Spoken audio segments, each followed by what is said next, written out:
జగన్మోహన్ రెడ్డి గారు సిద్ధం అనేటటువంటి యుద్ధభేరిని మోగించి ఆల్రెడీ భీమిలి నియోజకవర్గంలో ఉండే తగరపొలసలో ఒక సమావేశాన్ని లక్షలాది మంది ప్రజల మధ్యన ఉత్తరాంధ్రలో ఉండే వారి యొక్క క్యాడర్ని ఉత్తేజపరుస్తూ ఒక సమావేశాన్ని చాలా దిగ్విజయంగా నడిపించారు. ఆ తర్వాత దెందులూరులో జరిగినటువంటి మరొక సిద్ధం అనేటటువంటి సభలో అనేక కార్యక్రమాల్ని అమలు చేసి చూపించాం, మరికొన్ని కార్యక్రమాల్ని అమలు చేస్తామనేటటువంటి మాట చెప్పారు. సో మొన్నటి వరకు వారాహి అనేటటువంటి యాత్రలో ఏమాత్రం సబ్జెక్ట్ లేకుండా కేవలం పరనింద, అదే రకంగా ఆత్మస్థుతి అనేటటువంటి దానికి మాత్రమే ప్రాధాన్యత ఇచ్చు నేను అనేటటువంటి మాటని పదే పదే మాట్లాడుతూ పవన్ కళ్యాణ్, సో నేను కనుక అధికారంలోకి వస్తే అనేటటువంటి మాటలు మనం చాలా చూసాం ఆ వారాహి అనేటటువంటి దాంట్లో. తర్వాత తన ఆరోగ్యం సహకరించట్లేదు అని కోర్టుకు విన్నవించి ఆ ఆరోగ్యపరమైనటువంటి బెయిల్లోంచి బయటకు వచ్చిన తర్వాత మళ్ళీ తిరిగి నా అంతటా ఒక ఆరోగ్యవంతుడు లేదు అనేటటువంటి ఒక బిల్డప్ ఇస్తూ అనేక సభల్లో రా కదలిరా అని మాట్లాడుతున్నటువంటి చంద్రబాబును కూడా మనం చూసాం. ఇవాళ స్పష్టంగా ఈ 3 సభల్లో ఉండేటటువంటి తేడా, అదే రకంగా ఈ ముగ్గురు నాయకుల యొక్క వారి యొక్క ఆలోచన సరళి రేపు రాబోయేటటువంటి రోజుల్లో మరొకసారి అధికారం చేపట్టడానికి ఉవ్విళ్ళూరుతున్నటువంటి ప్రధానంగా జగన్మోహన్ రెడ్డి, చంద్రబాబు.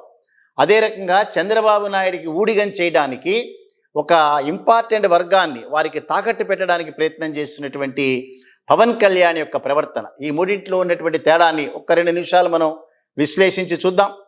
ఎవరి సంరక్షణలో ఆంధ్రప్రదేశ్ రాష్ట్రం చాలా సంక్షేమంగా ఉంటుంది, అదే రకంగా ఒక భద్రతాపరంగా ఏ రకంగా ఉంటుందనేటటువంటిది విజ్ఞులైనటువంటి ఆంధ్రప్రదేశ్ ప్రజలు అంచనాకి రావడానికి మన విశ్లేషణ కొంతవరకు ఉపయోగపడుతుందని చెప్పి మేము కూడా నమ్ముతున్నాం.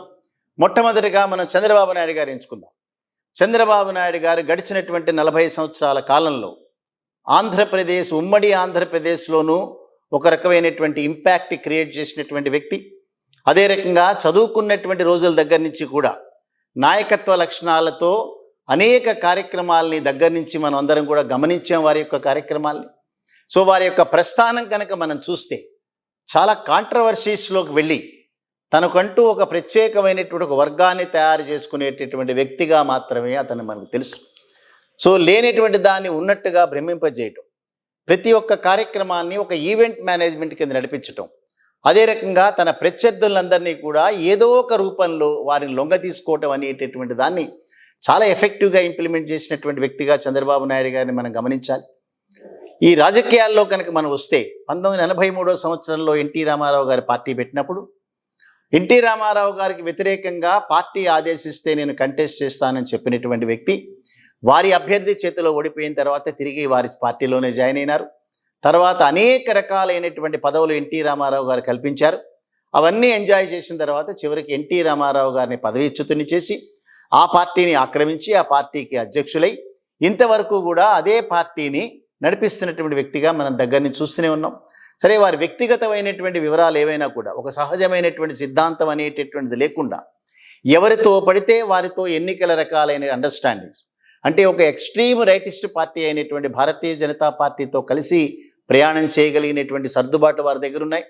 ఎక్స్ట్రీమ్ లెఫ్ట్ అనేటటువంటిది, సో వామపక్ష భావాలకు సంబంధించినటువంటి వామపక్ష పార్టీలతో కలిసి ప్రయాణం చేస్తూ ఎక్కడా కూడా కామన్ మినిమం ప్రోగ్రామ్స్ అనేటటువంటి ప్రస్తావన లేకుండా వారి దయాదాక్షిణ్యాల మీద మాత్రమే మిగతా పార్టీలన్నీ కూడా బతికేటటువంటి ఒక రకమైనటువంటి వాతావరణాన్ని క్రియేట్ చేసుకునేటటువంటి సమర్థుడు చంద్రబాబు నాయుడు.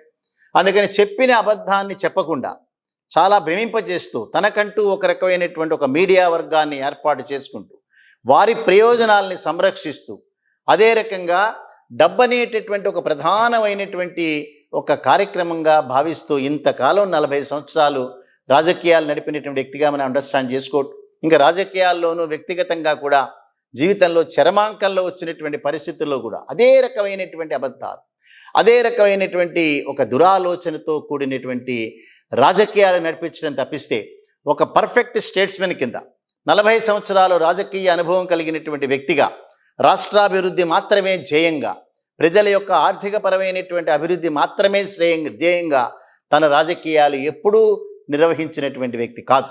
అందుకనే అతను అనేక సమావేశాలు, ఇప్పుడు రా కదిలిరా అన్నా, అంతకుముందు మీకోసం అనేటటువంటి ఒక పాదయాత్ర చేసిన, అదే రకంగా అనేక కార్యక్రమాలు ఎక్కడ చేసినా కూడా అబద్ధపు ప్రచారంతో మాత్రమే ప్రజల్ని ఆకట్టుకోవటం తప్పిస్తే తన యొక్క అడ్మినిస్ట్రేషన్లో ఆ సిన్సియారిటీ ఎప్పుడు కూడా మనం చూడలేదు. అందుకే 2014 నుంచి 2019 సంవత్సరం వరకు కూడా కాపులని కనుక తన ఓటర్లుగా కనుక మార్చుకుంటే తప్పనిసరిగా అధికారం లభిస్తుంది అనేటటువంటి దాంట్లో నమ్మకం కలిగిన వ్యక్తిగా వారికి అనేక రకాలైన వాగ్దానాలు చేసినాడు. సో ఒక్క వాగ్దానాన్ని కూడా ఇంప్లిమెంట్ చేసినటువంటి వ్యక్తి కాదు. అదే రకంగా రైతులకు వాగ్దానం చేసినాడు, రైతుల యొక్క వాగ్దానాలు ఇంప్లిమెంట్ చేయలేదు. విద్యార్థులకు వాగ్దానాలు చేసినాడు, నిరుద్యోగులకు వాగ్దానాలు చేశాడు. అదే రకంగా మహిళలందరికీ కూడా మీకు చాలా తక్కువ వడ్డీతో నేను సెల్ఫ్ హెల్ప్ గ్రూప్స్ అందరికీ కూడా ఆ రకమైన కార్యక్రమాలు చేస్తాను, బ్యాంకుల్లో ఉండేటటువంటి మీ నగలన్నీ నేనే మీ తమ్ముడుగా మీ దగ్గర పట్టుకొచ్చిస్తాను, ఈ అనేక సూక్ష్మ వాగ్దానాలు ఇవన్నీ కూడా.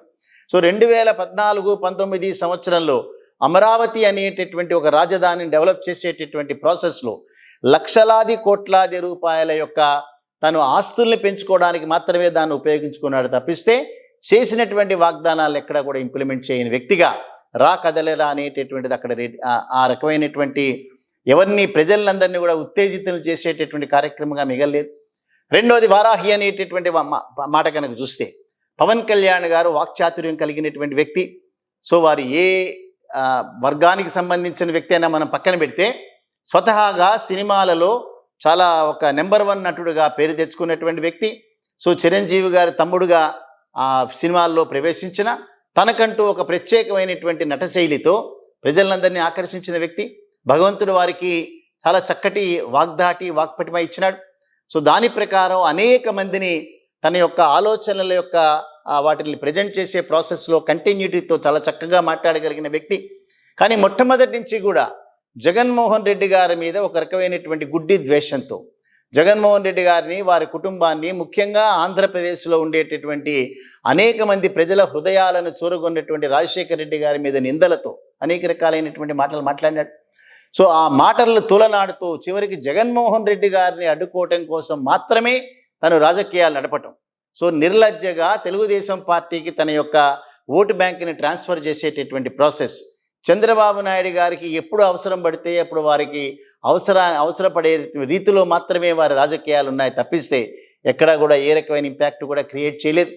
ఇవాళ గవర్నర్ ప్రసంగాల్లో మనం కనుక చూస్తే చంద్రబాబు నాయుడు గారికి సంబంధించినటువంటి పార్టీ ఏదైతే ఉందో గవర్నర్ ప్రసంగాన్ని అడ్డుకోవటం, గవర్నర్ మీద అనేక రకాలైనటువంటి నిందలు వేయటం.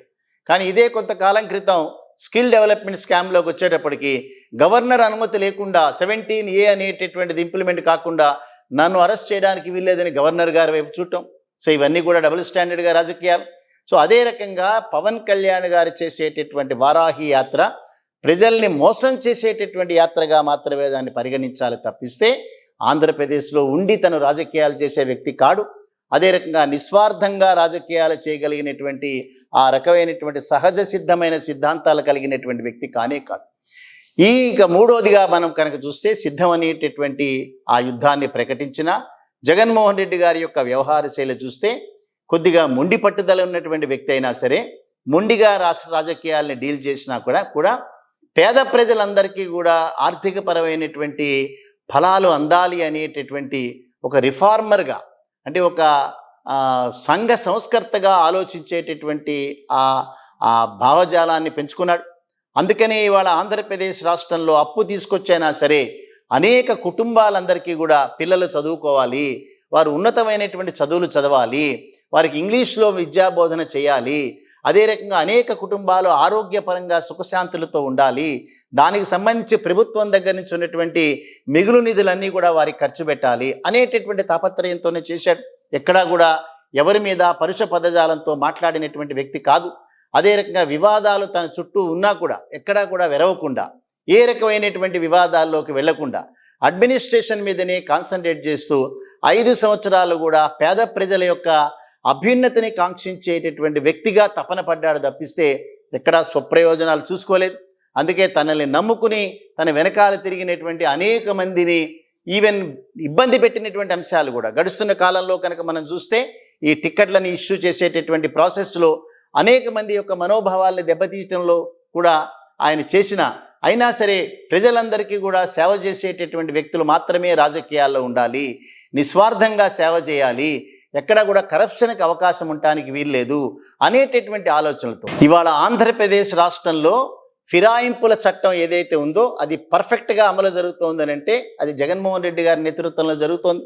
ఎవరైనా కనుక నా పార్టీలోకి రావాలి అని అంటే తప్పనిసరిగా వారు అక్కడ ఉన్నటువంటి పదవికి రాజీనామా చేసి మాత్రమే రావాలనే కండిషన్ పెట్టినారు.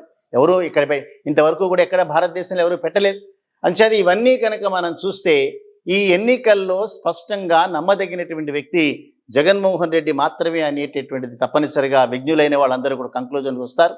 చిన్న చిన్న విషయాల మీద అనేక రకాలైనటువంటి చర్చలు చేసి ఒక అద్భుతమైనటువంటి అడ్మినిస్ట్రేషన్ని పోగొట్టుకోరనేటటువంటి నమ్మకం ఆంధ్రప్రదేశ్ రాష్ట్ర విజ్ఞుల మీద, ప్రజల మీద ఉంది. అంచేత ఒక పక్క సంక్షేమం, ఒక పక్క అభివృద్ధి అనేటటువంటి దాన్ని జోడిస్తూ రాబోయేటటువంటి రోజుల్లో మరింత అభివృద్ధి పదంలో ఆంధ్రప్రదేశ్ రాష్ట్రాన్ని తీసుకెళ్లడంలో ఒక్క జగన్మోహన్ రెడ్డి గారికి మాత్రమే అది సాధ్యమవుతుందనేటటువంటిది గడిచినటువంటి 5 సంవత్సరాల కాలంలో వారు చేసినటువంటి అడ్మినిస్ట్రేషన్ బట్టి నమ్మకం కలిగేటటువంటి అవకాశం.